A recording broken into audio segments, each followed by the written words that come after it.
Grabe. Grabe bunga. Tanan. Tuyo ko na. Tanan ay bunga. Dire. Lami kay nay kanding dire, pero nangutana ko di daw pwede magbutag kanding kay luoy kay ato ang kalamansi.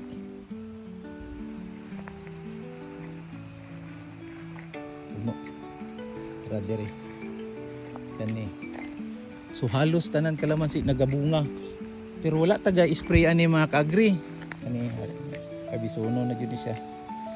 Wala taga spray ani. Bunga lang yun siya sa init.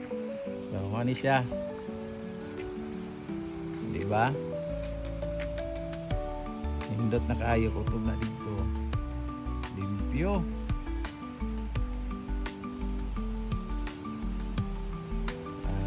Ug nahuman na jud ato ang bodega slash kapasilungan mga kaagri darao. Nindot kaayo. So, diri mi mag-sorting puhon pag mag-harvest na mi. Magamit na jud. Mapusla na jud ang payag.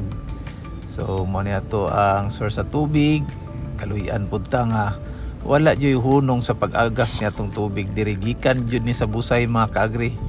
Wala tay bayad diri, wala tay monthly nga bayronon ani. So nindot na kaya to ang kalamansian karon, limpyo na kaayo na mawiran. Nahuman jud og 7 ka adlaw nga mawir, isa ra ka tawo ang nagmawir ani mga kaagri kay wala nakatabang ako ang mga kauban-uban diri kay nabisi og pangural. Busy pod og sige hakot og tabang ani sa pagpamanday. Na isa pa dito sa unahan nindot kayo mga kaagri diya. Lami kayo pag lami kayo ihulom, pwede ra jud diretso ra media.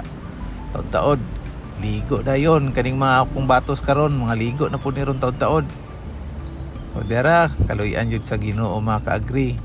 Nagasugod na jud og pamunga, ang uban nagabulak, walay hunong pod.